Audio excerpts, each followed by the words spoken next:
தமிழர்களின் number one choice Tamil matrimony. தெய்வத்தின் அருள் இப்போது உங்கள் கையில். 100% தூய்மையான சில்வர் காயின் உங்கள் இஷ்ட தெய்வத்தின் அழகான உருவத்துடன் உடனே ஆர்டர் செய்ய நிபுராவை அணுகுங்கள். தமிழ் புத்தாண்டு 2026 வரக்கூடியது எப்படி இருக்க போகுது? இந்த ஆண்டு மரண யோகத்தில் பிறக்கிறது. ஒரு கடுமையான நோய், மீண்டும் ஒரு வைரஸ் நோய் எழுதி வச்சுக்கோங்க. இந்த தமிழக அரசியல்னு பார்த்தீங்கன்னா ஒரு கூட்டணி ஆட்சி அமையும் என்று பஞ்சாங்கம் கூறுகிறது. இந்த ஆண்டு ஏழரை சனியை பற்றி மேஷராசிக்காரர்கள் பயப்பட வேண்டிய அவசியமே கிடையாது.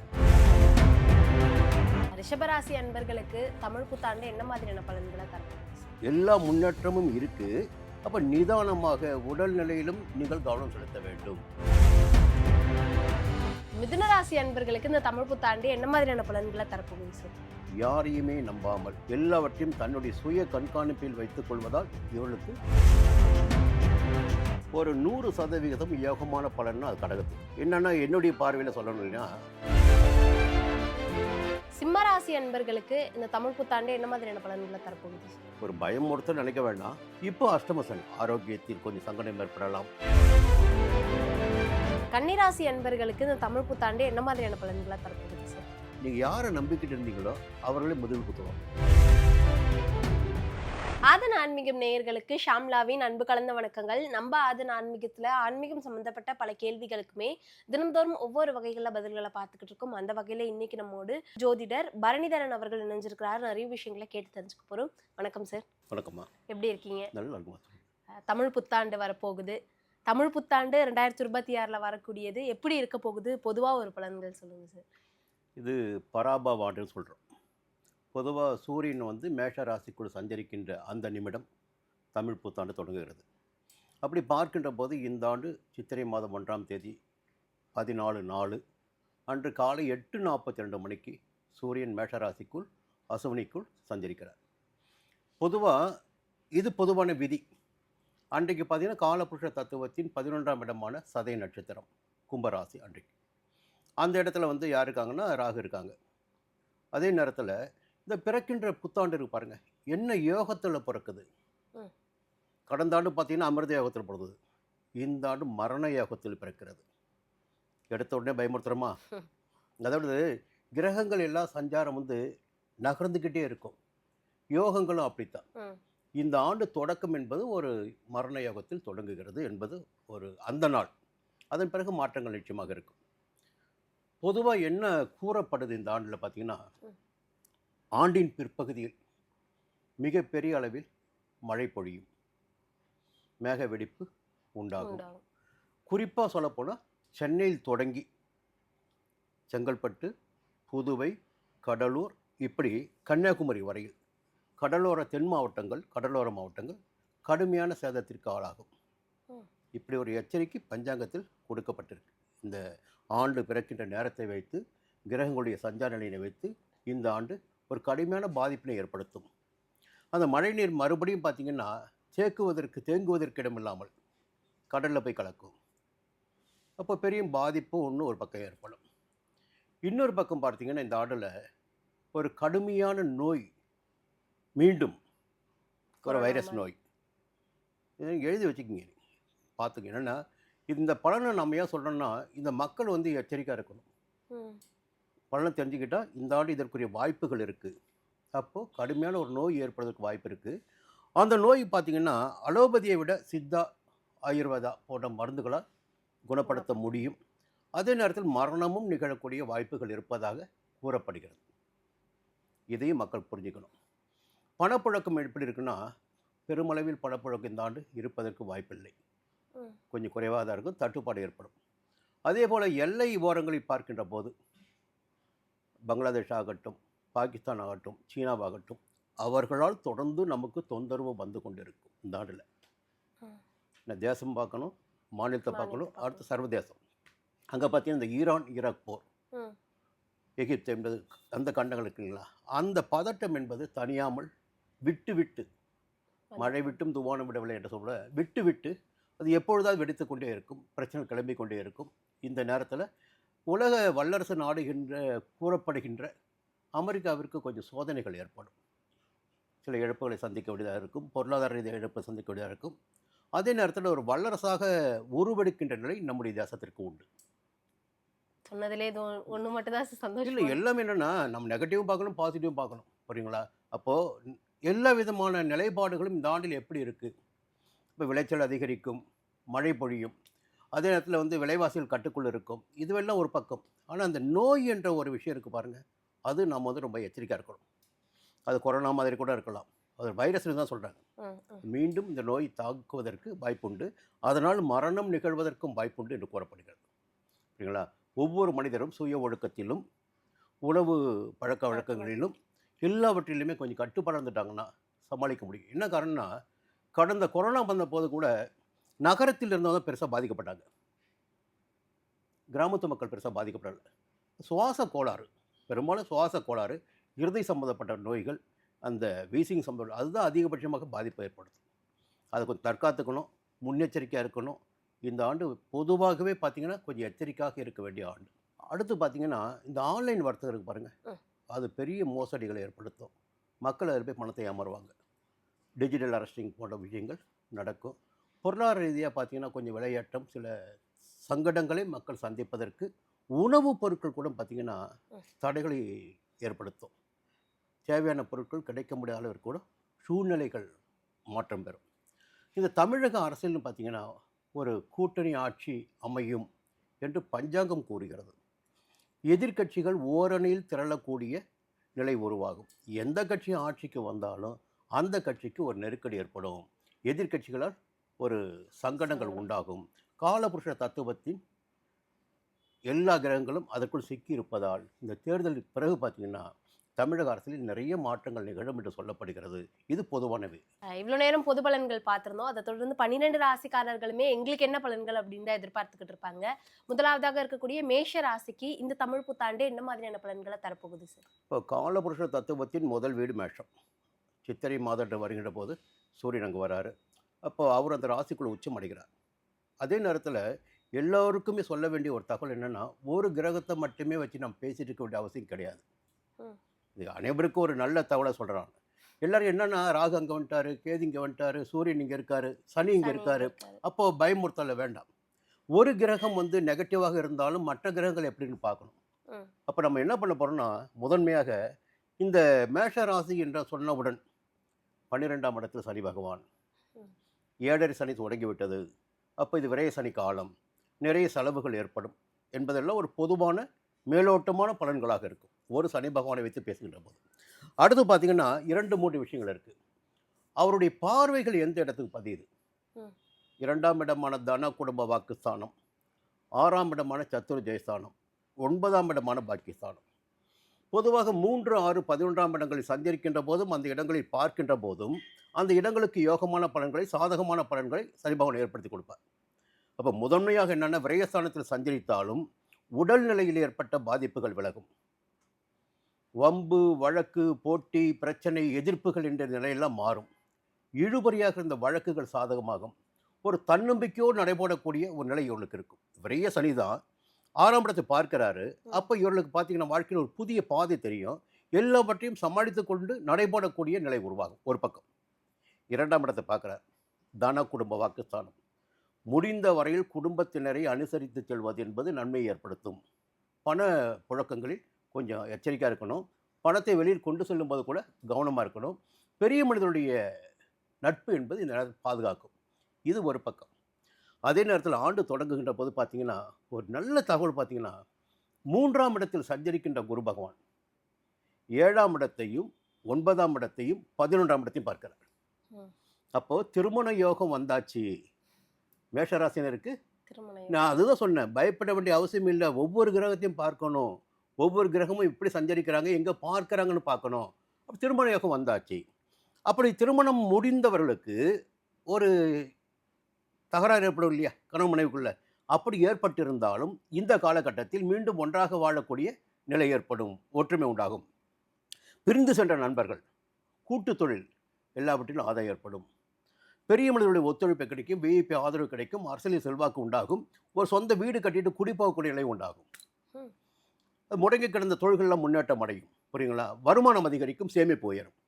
இப்போது குருவுடைய சஞ்சாரம் பார்வைகள் பார்த்தீங்கன்னா இந்த சாதகத்தை ஏற்படுத்தி கொடுக்குது. அதே போல் பார்த்தீங்கன்னா இந்த ராகு நவம்பர் மாதம் 13ஆம் தேதி வரையில் லாபஸ்தானத்தில் தான் இருக்கார். காசு வந்துட்டு தான் அப்போ பயப்பட வேண்டிய அவசியமே கிடையாது. புரியுதுங்களா? இந்த நல்ல நிலைமை தான் இந்த காலகட்டத்தில் மேஷ ராசினருக்கு இருக்குது. அடுத்து கடகத்தில் உச்சமடையும் போது கூட பார்த்தீங்கன்னா 8ஆம் இடத்தையும் 10ஆம் இடத்தையும் 12ஆம் இடத்தையும் பார்ப்பார். 12ஆம் இடத்துல சனி பகவான் சஞ்சாரம் பண்ணிட்டு இருக்கார். அந்த இடம் கொடுத்த குரு பகவான் தன்னுடைய வீட்டை பார்க்குறாரு, சனி பகவானை பார்க்குறாரு. அப்போது அந்த சனி பகவானுடைய பலன்கள் எப்படி இருக்குன்னா சுப பலன்களாக மாறிவிடும். அப்போ செலவு கூட எப்படி இருக்குன்னா சொந்த வீடு வாங்கலாம், சொந்த வாகனம் வாங்கலாம், பிள்ளைகளுக்கு கல்யாணம் செய்து வைக்கலாம். அந்த இப்படி சுப செலவுகள் குரு என்ன பண்ணுவார், அதை சனி செஞ்சாகணும். அப்போ இந்த ஆண்டு சனியை பற்றி, ஏழரை சனியை பற்றி மேஷராசிக்காரர்கள் பயப்பட வேண்டிய அவசியமே கிடையாது. புரியுங்களா? அடுத்து அதிசாரமாக சிம்மத்துக்கு வருவார். அந்த நிலைப்பாடு ராசிக்கு குரு பார்வை கிடைக்கும். எப்படி பார்த்தாலும் இந்த ஆண்டு குரு பாதுகாப்பார். நவம்பர் 13 வரை ராகு பாதுகாப்பார். பிரச்சனைகள் இல்லாமல் வண்டி ஓடிக்கிட்டு இருக்கும்.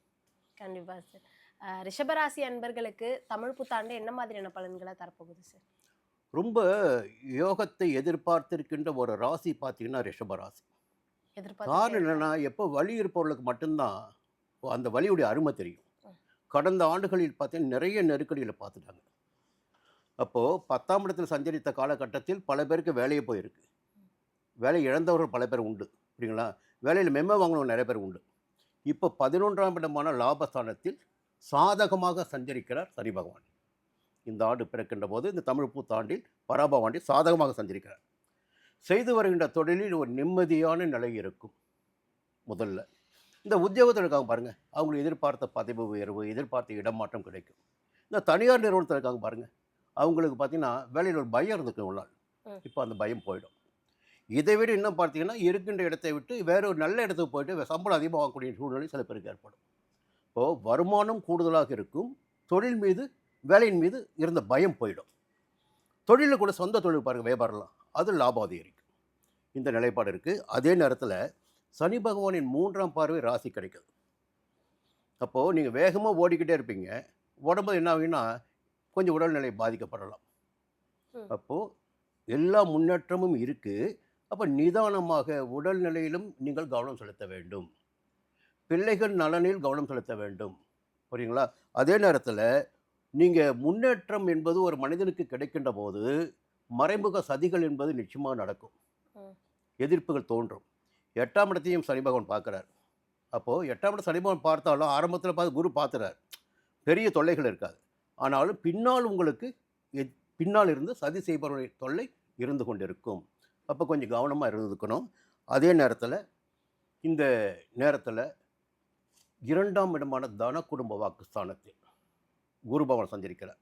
இந்த 2ஆம் இடத்தில் குரு பகவான் சஞ்சரிப்பது என்பது ஒரு யோகத்தை ஏற்படுத்தி கொடுக்கும். குடும்பத்தில் நிம்மதி இருக்கும், பணப்புழக்கம் இருக்கும், கொடுத்த வாக்கை காப்பாற்ற முடியும், கடன்களை அடைக்க முடியும், புதிய சொத்து வாங்க முடியும். அப்போது உடல்நிலையில் ஏற்பட்ட பாதிப்புகள் கூட விலக ஆரம்பிக்கும். 6ஆம் இடத்தை குரு பார்க்குறார். 8ஆம் இடத்தை குரு பார்க்குறார். மறைந்து கிடந்த உங்களுடைய செல்வாக்கு, அந்தஸ்து எல்லாம் மீண்டும் வெளிப்பட ஆரம்பிக்கும். 10ஆம் இடத்தை குரு பார்க்கின்ற போது புதிதாக தொழில் தொடங்குவது, வேலை இல்லாமல் இருப்பவர்களுக்கு எதிர்பார்த்த வேலை கிடைப்பது. வேலை முயற்சி பண்ணிட்டீங்க, இவ்வளோ நாள் கிடைக்கல, இனிமேல் கிடைக்க ஆரம்பிக்கும். இந்த சுபத்துவமான விஷயங்கள் நிறைய இருக்குது. அதே நேரத்தில் பார்த்தீங்கன்னா நவம்பர் 13க்கு பிறகு கேது பகவான் 3ஆம் இடத்துக்கு வரப்போகிறார். ஆண்டின் பிற்பகுதி பார்த்தீங்கன்னா சனியின் சஞ்சாரம் ஆண்டு முழுவதும் சாதகமாக இருக்குது. ஆண்டின் பிற்பகுதி நவம்பர் 13க்கு பிறகு கேதுவுடைய சஞ்சாரம் சாதகமாக இருக்குது. அது என்ன பண்ணுன்னா தைரியமாக, துணிச்சலாக, தன்னம்பிக்கையோடு செயல்பட வைக்கும். ஒரு அசாத்தியமான துணிச்சல் வந்துடும். அப்போது எல்லாம் இருந்தால் தான் துணிச்சலே வரும். புரியுங்களா? அது துணிச்சல் வரும். 2வது பார்க்குறதுன்னா ஒரு திருமண யோகம். இந்த திருமண வயதில் இருப்பவர்களுக்கு ஒரு படிப்பில் உயர்கல்வி, சொந்த வீடு வாங்கிறது, வாகனம் வாங்கிறது, சொந்த வீட்டில் பால் காய்ச்சறது போன்ற சுபத்துவங்களும் இந்த ஆண்டு நிறையவே இருக்குது. இந்த ஆண்டு ரிஷபராசினருக்கு ஒரு யோகமான ஆண்டாக இருக்கும். மிதுன ராசி அன்பர்களுக்கு இந்த தமிழ் புத்தாண்டு என்ன மாதிரியான பலன்களை தரப்போகுது சார்? மிதுனம் நடுக்கடலில் தூக்கி போட்டாலும் நீச்சல் அடிச்சு மேலே வந்துடுவாங்க. பொதுவாக அவங்களுக்கு அறிவு அதிகமாக வேலை செய்யுங்க.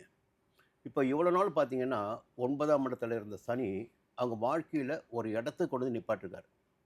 எப்படி நிலையான ஒரு இடத்துக்கு, ஒரு அந்தஸ்தோடு செல்வாக்கோடு வாழ்வதற்குரிய வழி அனுப்பட்டிருக்காரு. இப்போ 10ஆம் இடமான ஜீவனஸ்தானத்தில் சனி பகவானே ஜீவனக்காரகன் தான், கர்மக்காரகன் தான்.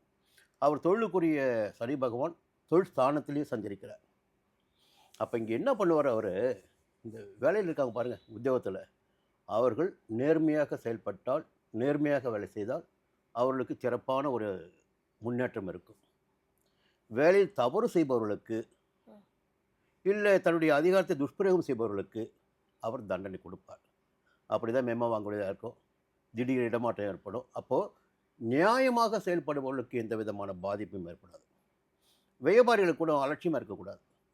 முதல் போட்டாச்சு, ரொம்ப அக்கறையாக இருக்கணும். யாரையுமே நம்பாமல் எல்லாவற்றையும் தன்னுடைய சுய கண்காணிப்பில் வைத்துக் கொள்வதால் இவர்களுக்கு செய்து வருகின்ற தொழிலில் எதிர்பார்த்த ஆதாயம் கிடைக்கும். அதே நேரத்தில் 12ஆம் இடத்தை சனி பகவான் பார்ப்பது விரய செலவுகள் என்பது ஏற்படுவதற்கு வாய்ப்புகள் உண்டு. 4ஆம் இடத்தை சனி பார்க்குறார்.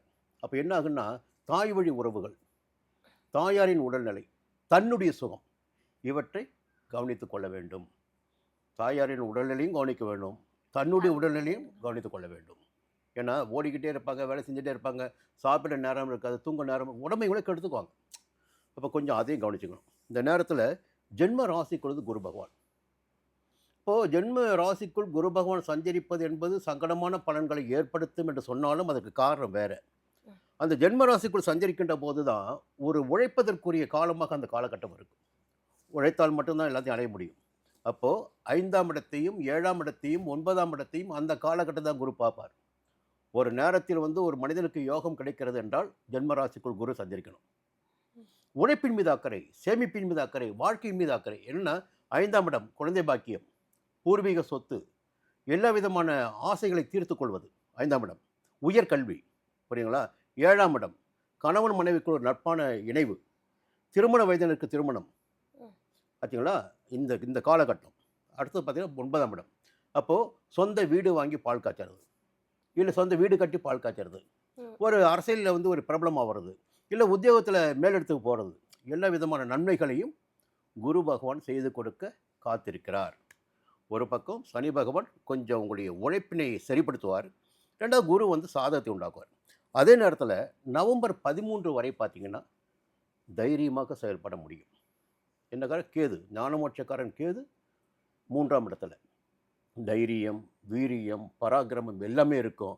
அது காரணம் உங்களுக்கிட்ட அந்த திறமை இருக்குது, சக்தி இருக்குது, வலிமை இருக்குது, எல்லாமே இருக்கும். அப்போ இவருடைய பணி இந்த ஆண்டு பார்த்தீங்கன்னா சிறப்பாகவே இருக்கும். அதற்கு பிறகு மே 26க்கு பிறகு நடைபெறுகின்ற குரு பயிற்சி இன்னும் இவர்களுக்கு யோகத்தை ஏற்படுத்தி கொடுக்கும். 2ஆம் இடத்தில் குடும்பத்தில் நிம்மதி ஏற்படுத்தி கொடுக்கும். சனி பகவானையும் பார்த்துடுவார். 10ஆம் இடத்தில் சஞ்சரிக்கின்ற சனி பகவானையும் பார்த்துடுவார். அப்போது அந்த தொழிலில் இருந்த தடைகள் இருப்பாருங்க, அந்த தடைகள் எல்லாம் விலகும். ஒரு புதிய ஆர்டர் கிடைக்கும், தொழிலை விருத்தி பண்ண முடியும், பணியாளருடைய ஆதரவு கிடைக்கும், ஒரு புதிய ஒப்பந்தங்கள் அடிச்சுட்டு பணம் வரக்கூடிய நிலைகள் ஏற்படும், புதிதாக தொழில் தொடங்க முடியும், வேலைக்காக முயற்சித்து வரவங்களுக்கு புதிய வேலை கிடைக்கும், தொழிலில் ஏற்பட்ட பிரச்சனை உத்தியோகத்தில் மெமோலாம் அதெல்லாம் தீர்ந்து ஒரு சுமூகமான நிலையை எட்ட முடியும்.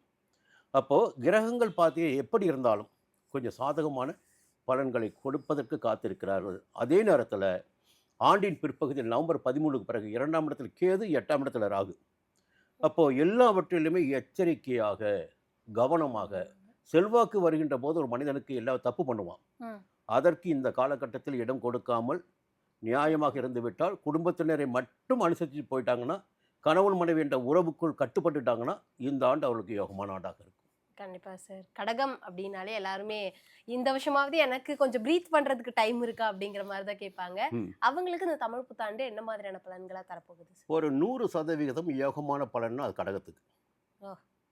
என்னன்னா என்னுடைய பார்வையில் சொல்லணும் இல்லையா, ஒரு 30 ஆண்டுகளுக்கு பிறகு ஒரு யோகமான பலன்கள் கடகராசனுக்கு வருது. ஒரு பொதுவான ஜாதக ரீதியாக பேசும்போது 30 ஆண்டுகள் வாழ்ந்தவரும் இல்லை, 30 ஆண்டுகள் தாழ்ந்தவர்கள் சொல்லுவாங்க. அதற்கு ஒரே காரணம், பாக்கிய ஸ்தானத்தில் சனி பகவான் சஞ்சரிக்கின்ற காலகட்டம் அது 9ஆம் இடம், அது 30 ஆண்டு ஆகுவதுக்கு. இப்போது இவ்வளோ நாள் பார்த்தீங்கன்னா கடந்த 2.5 ஆண்டுகளாக 8ஆம் இடம் அஷ்டம சனி. நிறைய பேர் போய் கேட்டு பாருங்கள், நான் ஹாஸ்பிட்டலுக்கு போனேன், அட்மிட் ஆனேன், இல்லை எனக்கு விபத்தாச்சு, நான் இந்த பணம் இப்படி போயிடுச்சு, குடும்பத்தில் நிம்மதி இல்லை, இப்படி அலைச்சலாகவே இருக்குது, ஏதாயிலும் சொல்லிகிட்டே இருப்பாங்க. இப்போ அந்த நிலைமை என்ன ஆகுன்னா, ஒரு புதிய மாற்றம் ஏற்படும் வாழ்க்கையில். இப்போ தான் உணர்வாங்க, எதுவுமே நம்ம கிடையாது, எல்லாமே இந்த கிரகங்கள் செய்கிற வேலை, கிரகங்கள் சஞ்சரிக்கின்ற இடத்தினை வைத்துத்தான் நமக்கு பலன்கள் நடந்துட்டு இருக்கு. நாம் என்ன நினைக்கிறோம்? எல்லாம் நாம நினைக்கிறோம். நல்லதும் நம்ம கிடையாது, கெட்டதும் நம்ம கிடையாது. எதுவுமே எல்லாமே கர்ம வினையின்படி கிரகங்களுடைய சஞ்சார நிலையின்படி தான் நடந்துட்டு இருக்கு. அப்போ 9ஆம் இடத்துக்கு போகின்ற சனி பகவான் என்ன பண்ணுவார்னா, அவருடைய 3 பார்வைகள் இருப்பாங்க. 3, 7, 10. அந்த 3 பார்வைகளுமே 3ஆம் இடத்திற்கு, 6ஆம் இடத்திற்கு, 11ஆம் இடத்திற்கு. பொதுவாக சனி பகவான் 3, 6, 11 சஞ்சரிப்பதும் யோகம், 3, 6, 11ஆம் இடங்களை பார்ப்பதும் யோகம். அப்போ பாக்கியஸ்தானத்தில் சஞ்சரிக்கின்ற சனி என்ன பண்ணுவார் இந்த காலத்தில், இவ்வளோ நாள் இந்த மந்த நிலையை அப்படியே நீக்கிட்டு ஒரு சுபிட்சமான நிலைக்கு உங்களை கொண்டு வர போகிறார். தைரியம், தன்னம்பிக்கை, ரொம்ப வேகமாக செயல்படக்கூடிய நிலை, தன்னம்பிக்கை முதல்ல வந்துடும். அடுத்து பார்த்தீங்கன்னா 6ஆம் இடம், ருண ரோக சத்துரு ஜெயஸ்தானம். இப்போ உடல்நிலையில் ஏற்பட்ட பாதிப்புகள், பிணிகள் எல்லாம் விலகும். புரியுங்களா? இந்த தொழிலில் போட்டி, உத்தியோகத்தில் நெருக்கடி, எல்லாம் சண்டை சச்சரவு, இதெல்லாம் நீங்கும். ஒரு வழக்கு இருக்கு, இழுபறியாக இருக்குது வழக்கு, அந்த வழக்கு வெற்றியாகும். அப்படி பார்க்கும்போது 11ஆம் லாபஸ்தானம். அப்போது செய்து வருகின்ற தொழிலில் லாபம் காணக்கூடியது. முடங்கி கிடந்த தொழில்கள் மீண்டும் ஒரு முயற்சியால் வெற்றி பெறுவது, தொழிலாளருடைய ஆதரவு கிடைப்பது. எந்த வியாபாரமாக இருந்தாலும் தொழிலாக இருந்தாலும் இந்த ஆண்டு எவ்வளோக்கு யோகமாக இருக்கும். அப்போது ஒரு மனிதனுக்கு தேவையான அத்தனை வசதிகளை இந்த 3 இட பார்வைகள் சஞ்சார நிலை சனி பகவான் மட்டுமே செய்து கொடுத்து விடுவார். இதை 30 ஆண்டுகளுக்கு பிறகு ஒரு யோகமான காலகட்டத்தை, மீண்டும் இது போன்ற ஒரு யோகமான காலகட்டத்தை மீண்டும் ஒரு 30 ஆண்டுகளுக்கு பிறகு தான் பார்க்க முடியும். மே மாதம் 26ஆம் தேதி என்னன்னா குரு ராசிக்குள்ளே வருவார், உச்சம் ஆவார். அப்போது இவருடைய வாழ்க்கையில் ஒரு புதிய பாதை தெரியுங்க. 5ஆம் இடத்தை பார்க்கின்ற போது குழந்தை பாக்கியத்திற்காக காத்திருந்தவர்கள், கோயிலாக போயிட்டு வந்தவங்களுக்கு குழந்தை பாக்கியம் ஏற்படும். புரியுங்களா? வாழ்க்கையில் ஒரு புதிய பாதை தெரியும், சொத்து சேரும், உயர்கல்வி கனவு நனவாகும், திருமண வயதிற்கு திருமணம் நடந்தேறும், கூட்டு தொழில் லாபம் உண்டாகும், நண்பர்களுக்குள்ள ஒற்றுமை இருக்கும், சொந்தமான ஒரு வாகனம், சொந்தமான வீடு என்பது கனவு நனவாகும், சமூகத்தில் ஒரு அந்தஸ்தான இடத்துக்கு வந்து உட்கார முடியும். இந்த நிலைகள் கடகத்தில் சஞ்சரிக்கின்ற குரு ஏற்படுத்தி கொடுப்பார். சிம்மராசி அன்பர்களுக்கு இந்த தமிழ் புத்தாண்டு என்ன மாதிரியான பலன்களை தரப்போகுது சார்? ஒரு பயம் ஒருத்தர் நினைக்க வேண்டாம், ஒரு நல்ல விஷயம் இருக்குது, அது சொல்லிடுறேன். கடந்த காலம் பார்த்தீங்கன்னா 7ஆம் இடத்துல சனி, 7 ராகு, பெரிய நன்மை அப்போ கிடையாது. இப்போ அஷ்டம சனி, இந்த ஆண்டு பெருக்கும்போது அஷ்டம சனி. இப்போ அதுதான் பொதுவாக பார்க்கணுன்னா, இந்த 7ஆம் இடத்தில் சனி பகவான் சஞ்சரிக்கின்ற காலகட்டத்தில் நண்பர்களை ஒதுக்கி வைப்பார், பிரச்சனை ஏற்படுத்துவார். 8ஆம் இடம் அஷ்டமத்தை ஏற்படுத்துவார். இந்த 2 ஸ்தானங்களில் பிரச்சனைகளை சந்தித்து விட்டு 9ஆம் இடத்திற்கு சனி பகவான் வருகின்ற போது தான் ஒரு வாழ்க்கையில் மாற்றத்தை கொடுப்பார். 7.5 சனி காலத்தில் பார்த்தீங்கன்னா முதல் 5 வருடம் ரொம்ப கஷ்டமாக இருக்கும். அதே போல் ஒரு ராசினருக்கு 7ஆம் இடத்தில் சனி பகவான் சஞ்சரிக்கின்ற போதும், தொடர்ந்து 8ஆம் இடத்தில் சஞ்சரிக்கின்ற போதும், தொடர்ந்து அந்த 5 ஆண்டுகளுமே நெருக்கடியாக இருக்கும். புரியுங்களா? இப்போ என்ன நிலைமைன்னு பார்த்தீங்கன்னா, கடந்த ஆண்டில் 7ஆம் இடத்தில் சஞ்சரித்த சனி பகவான் இப்பொழுது அஷ்டமஸ்தானமான 8ஆம் இடத்தில் சஞ்சரிக்கிறார். இந்த அஷ்டம சனியை ஒரு பெரிய பயமுறுத்தக்கூடிய ஒரு விஷயம்தான். ஆரோக்கியத்தில் கொஞ்சம் சங்கடம் ஏற்படலாம். ஆரோக்கியத்தில் சங்கடம் ஏற்படவில்லை என்றால் பொருளாதார இழப்பு ஏற்படலாம். அந்த இழப்பும் ஏற்படவில்லை என்றால் அவமானத்திற்கு ஆளாகலாம். எல்லாம் என்ன நினைப்பாங்கன்னா, 8 சனி வந்துட்டாரா, நிச்சயமாக கண்டம். அதுவே தவறான ஒரு வாதம். அது நீங்கள் ஒரு அவமானப்பட்டால் கூட அது உயிரினை எழுந்தது சமம். அது அதோட போயிடும். இல்லை பண இழப்பு வருதா, அதுவும் ஒரு இழப்பு தான். இழப்புகள் நிகழ்ந்தாகணும். அது உடல் ரீதியாக பாதிப்பு ஏற்படலாம். இப்போது கடகராசியில் பார்த்தீங்கன்னா, கடந்த ஆண்டு 8 சனி, எல்லாம் போய் சேர்ந்துட்டாங்களா, எல்லாம் கண்டம் வந்துச்சா? இது தவறான ஒரு வார்த்தைகளை பிரயோகம் பண்ணி மக்களை பயமுறுத்திட்டு இருக்காங்க. இப்போ சனி பகவான் சஞ்சரிக்கின்ற இடம் குருவுடைய வீடு, அதையும் நீங்கள் பார்க்கணும். சரி, அது பிறகு பேசுவோம் இன்னொன்று. சரி, இந்த ஆண்டு பிறக்கின்ற போது பார்த்தீங்கன்னா 11ஆம் இடமான லாபஸ்தானத்தில் குரு பகவான் சஞ்சரித்து கொண்டிருக்கிறார். இவங்க ராசிக்கு பூர்வ புண்ணியாதிபதி அவர் தான், அஷ்டமாதிபதி அவர் தான். அந்த குரு பகவான், சுபகிரகமான குரு பகவான் லாபஸ்தானத்தில் சஞ்சரிக்கிறார். இந்த ஏப்ரல் மாதம் 14ஆம் தேதி ஆண்டு பிறக்கின்ற போது பராப ஆண்டு தொடக்கத்தில் குருவுடைய சஞ்சாரம் சாதகமாக இருக்குது. ஒரு அற்புதமான நிலைமை இது. அப்போது அந்த 3ஆம் இடத்தை, 5ஆம் இடத்தை, 7ஆம் இடத்தையும் குரு பார்த்துடுவார். இப்போ 7ஆம் இடத்துல இன்னும் ராகு இருக்கார். அந்த ராகுவால் எந்த விதமான எதிர்மறையான பலன்களை சிம்ம ராசினுக்கு வழங்க முடியாது. இப்போ உடைந்து சென்ற, முறிந்து சென்ற நட்புகள் எல்லாம் பார்த்தீங்கன்னா மீண்டும் ஒன்றாகக்கூடிய நிலை ஏற்படும். ஒரு கணவன் மனைவி விலகி கூட இருந்திருக்கலாம் பிரச்சனையால், அவர்கள் மீண்டும் ஒன்றாவார்கள். இதே நேரத்தில் திருமண யோகமும் உண்டு. அஷ்டம சனி இருக்கட்டும், அது ஒரு பக்கம். நான் சுபகிரகம் இருக்குல்ல, புரியுங்களா? பூர்வ புண்ணியாதிபதி குரு தானே. அவர் வந்து 5ஆம் இடத்தை பார்க்குறார், 7ஆம் இடத்தை பார்க்குறார். குழந்தை பாக்கியம் உண்டு, குழந்தைகளால் பெருமைகள் உண்டு. அரசியல்வாதிகளாக இருந்தால் குழந்தைகளால் பெருமை அடைவார்கள். புரியுங்களா? இந்த காலகட்டம் வேறு மாதிரி ஒரு காலகட்டம். அதே நேரத்தில் நவம்பர் 13க்கு பிறகு 6ஆம் இடத்துக்கு ராகு வரார். எப்படி 8ல் கேது சனி இருக்கார். ஒரே கிரகத்தை மட்டும் வச்சு நம்ம பேசிகிட்டே இருக்கக்கூடாது. 11ல் குரு இருக்கார். நவம்பர் 13ஆம் தேதி 6ஆம் இடத்துக்கு ராகு வரப்போகிறாரு. ஜென்ம ராசியை விட்டு கேது நகர்கிறார். ஒரு பெரிய விடுதலை கிடைச்ச மாதிரி சிம்மராசிக்காரங்களுக்கு. இந்த பராபவாண்டின் நவம்பர் மாதத்தில் பிறகு மிகப்பெரிய அதிர்ஷ்ட வாய்ப்புகள் காத்து கொண்டிருக்கிறது. அதுவரையில் அப்படி இப்படி இருந்தாலும், ஆனால் நவம்பர் 13க்கு பிறகு பார்த்தீங்கன்னா ரொம்ப துணிச்சலாக, தைரியமாக, வேகமாக செயல்படக்கூடிய நிலை சிம்மராசியில் இருக்கும். ஆரோக்கியம் சீராகும். அதுவரையில் கொஞ்சம் ஆரோக்கியத்தில் கொஞ்சம் பாதுகாப்பாக இருக்கணும். அதே பார்த்தீங்கன்னா மே மாதம் 26ஆம் தேதிக்கு பிறகு குரு பகவானின் பார்வை 8ஆம் இடத்தை சஞ்சரித்து கொண்டிருக்கின்ற சனி பகவானுக்கு கிடைக்குது. இப்போ அதுவும் பாதம் கிடையாது. அப்போ எல்லாருமே என்ன நினைப்பாங்கன்னா, ஒரு பெரிய தெளிவுபடுத்த வேண்டிய விஷயம் நமக்கு இருக்குது. அஷ்டம சனி வந்தாச்சு சிம்மத்துக்கு, இதோட முடிஞ்சு போச்சு இல்லை, இனிமே தான் யோகமே இருக்குது. சரிங்களா? எல்லா விதமான வாய்ப்புகளும் கிடைக்கும். சொந்த வீடு, சொந்த வாகனம், பதவி, அந்தஸ்து எல்லாமே கிடைக்கும். அதுவும் ராகு கேது கொடுக்கும் மாதிரி யாரும் கொடுக்க மாட்டாங்க. ராகு கேது யோகம் கொடுக்க பண்ண போகிறாங்க. கன்னிராசி அன்பர்களுக்கு இந்த தமிழ் புத்தாண்டு என்ன மாதிரியான பலன்களாக தரப்போகுது சார்? நீங்கள் கேட்குற கேள்வி அவங்ககிட்டே இருக்குது. எப்படி? அவங்ககிட்டே இருக்குது. என்ன செய்ய போகிறார் சனி பகவான்? 7ஆம் இடத்து சனி வந்திருக்காரு. எல்லாம் கண்டக சனி சொல்கிறாங்க. அதுங்க நல்லா செய்யுமா? இன்னொன்று 10ஆம் இடத்து குரு பதவியை பறிப்பான்னு சொல்லுவாங்க. 10ல் குரு இருக்கார். அவர் என்ன பண்ணுவார்? என்னென்னா, இந்த ஜோதிட சாஸ்திரத்தை பற்றி நிறைய இப்போ விரிவாக தெரிஞ்சுட்டு வராங்க. மக்களுக்கு வந்து சரியான ஒரு விழிப்புணர்வு இருக்குது. இப்போ இந்த கிரகம் இங்கே வந்துட்டு அது பண்ணுவாங்கன்னு. நான் அதை எப்படி உடைக்கிறேன்னா, ஒரு கிரகத்தை மட்டுமே நீங்கள் பார்க்காதீங்க. உங்கள் சுய ஜாதகத்தை பாருங்கள். சுய ஜாதகத்தில் திசாபுத்தி சாதகமாக இருந்து விட்டால் ஒரு 50% ஒரு எல்லையை நீங்கள் கடந்துடுவீங்க. திசை சாதகமாக இருந்துவிட்டால். புத்தி சாதகமாக 70% போயிடும். கோச்சாரம் என்பது 25% தான். இதுவும் பலன் கொடுக்கும். கோச்சார கிரகங்கள் பலன் கொடுத்தே ஆகணும். இது பொது பலன். புரியுங்களா? இந்த பொது பலன் எப்படி இருக்குன்னா, இப்போ ஒரு பயம் இருக்கு இல்லைங்களா? அப்போது 7ஆம் இடத்துல போயிட்டு சனி உட்காந்துட்டார். 7ஆம் இடத்துல சஞ்சரிக்கின்ற சனி பகவான் தன்னுடைய சப்தம பார்வையை 7ஆம் பார்வை ராசிக்கு கொடுப்பார். அப்போ பொதுவாக சனி என்பது மந்தக்காரகன். அந்த மந்தக்காரகன் இந்த ராசியை பார்க்கின்ற போது சுறுசுறுப்பாக செயல்பட்டவங்களுக்கு கூட அப்படியே மந்தமாயிடுவாங்க.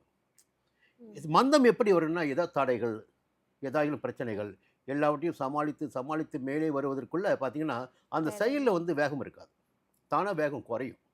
உங்களை யாரும் இழுத்து பிடிச்சிட்டே இருப்பாங்க. சரிங்களா? அந்த நிலையை 7ஆம் இடத்தை சஞ்சரிக்கின்ற சனி ஏற்படுத்தி கொடுப்பார். அதே நேரத்தில் பாக்கியஸ்தானத்தை சனி பார்க்குறார். அது வந்து ஒரு நன்மைகளை ஏற்படுத்தி கொடுக்கும். ஒரு பக்கம் எப்பயுமே சனி சப்தமஸ்தானத்தை சஞ்சரிக்கிற போது உடல்நிலையில் ரொம்ப எச்சரிக்கையாக இருக்கணும். கணவன் மனைவி உறவு வந்து ரொம்ப ரொம்ப ரொம்ப பாதுகாக்கணும். நண்பர்களை விட்டுடக்கூடாது. இல்லை, நண்பர்களே பார்த்தீங்கன்னா நீங்கள் யாரை நம்பிக்கிட்டு இருந்தீங்களோ அவர்களே முதல் குத்துவாங்க. ரொம்ப பெருசாக நம்பி இருப்பீங்கள, இவர் தான் நமக்கு வலதுக்காரன்னு அவங்களே வந்து கையை உடச்சிட்டு போயிடுவாங்க. அப்போது ரொம்ப எச்சரிக்கையாக இருக்கணும். சப்தமஸ்தானத்தில் சனி பகவான் சஞ்சரிக்கின்ற காலகட்டத்தில். சரி ஆச்சுங்களா? அடுத்து பார்த்தீங்கன்னா இப்போ இந்த ஆண்டு பிறக்கின்ற போது என்ன நடக்குதுன்னா, குரு பகவான் 10ஆம் இடத்துல. இப்போ வேலையில் இருப்பவர்கள், அரசியல்வாதிகள் கொஞ்சம் எச்சரிக்கையோடு, பய உணர்வோடு, நேர்மையாக இருக்கணும். அதே பார்வை 2, 4, 6ஆம் இடத்துக்கு பார்வை. பொதுவாக இந்த கன்னிராசினருக்கு சமீப காலத்தில் ஒரு தெம்பு, தைரியம், தன்னம்பிக்கை எல்லாம் இருப்பதற்கு காரணம் அந்த 6ஆம் இடத்தில் சஞ்சரித்த சனி பகவான், 6ஆம் இடத்தில் சஞ்சரித்து கொண்டிருக்கின்ற ராகு பகவான். ராகு இந்த ராகு 6ஆம் இடத்தில் இருப்பதால் கன்னிராசிக்காரங்களாம் பாருங்கள் துணிச்சலாக இருப்பாங்க. எதை பற்றியும் கவலைப்பட மாட்டாங்க. என் நாளுபடி நான் பார்த்து சொல்லுவாங்க. இப்போது இந்த ராகுக்கு அது பயிற்சி வருது பாருங்கள். நவம்பர் 13 12ஆம் இடத்தை விட்டு 11ஆம் இடத்துக்கு கேது போவார். அப்பயும் பாருங்க, ராகு கேது வந்து இப்போவும் சாதகமாக இருக்கார். பெயர்ச்சியின் பிறகும் சாதகமாக போகிறார். எப்படி? இப்போ ராகு பலன் கொடுக்குறாரு, அப்போ கேது யோகத்தை கொடுப்பார். அப்போ அது ஒரு யோகம் இருக்குது. அதன் பிறகு மே மாதம் 26ஆம் தேதி குரு பெயர்ச்சி. இவர்களுடைய லாபஸ்தானத்திற்கு குரு வரார். யாருக்கு? கன்னிராசினருக்கு லாபஸ்தானம், லாபாதிபதி சந்திரன் தான். அந்த இடத்துக்கு குருபவன் உச்சமாக போகிறார். இந்த நாள் வரை பார்த்தீங்கன்னா சின்ன தடைகள், தாமதங்கள், நெருக்கடிகளை சந்தித்து வந்தாலும் கன்னிராசினருக்கு மே 26க்கு பிறகு ஏதோ ஒரு வகையில் புதிய அதிர்ஷ்ட வாய்ப்புகள், ம். ஒரு செல்வாக்கு, அந்தஸ்து எல்லாவற்றிலும் முன்னேற்றம் என்பது ஏற்படும். அந்த 7ஆம் இடத்தில் சஞ்சரித்துக் கொண்டிருக்கின்ற சனி பகவானையும் குரு பார்ப்பதால், கடக குரு பார்ப்பதால் சனியினால் ஏற்படுகின்ற தொல்லைகள் எல்லாம் விலகிவிடும். புரியுங்களா? இவர்களும் பெருசாக பயப்பட வேண்டிய அவசியம் இல்லை. ஏன்னா ஏதோ ஒரு கிரகம் தப்பு பண்ணும்போது இன்னொரு கிரகம் அப்படியே கொடை பிடிக்குது. ம். பாதுகாப்பு கவசமாக இருக்குது. புரியுங்களா? அப்போ நன்மைகளும் இருக்குது. இவருடைய வாழ்க்கையிலும் பார்த்தீங்கன்னா எல்லா விதமான முன்னேற்றங்கள், பட்டம், பதவி, செல்வாக்கு, அந்தஸ்து, சொந்த வீடு, வாகனம் எல்லா கனவுகளும் நனவாகும். சில பேருக்கு அரசியலில் யோகமே உண்டாகும்.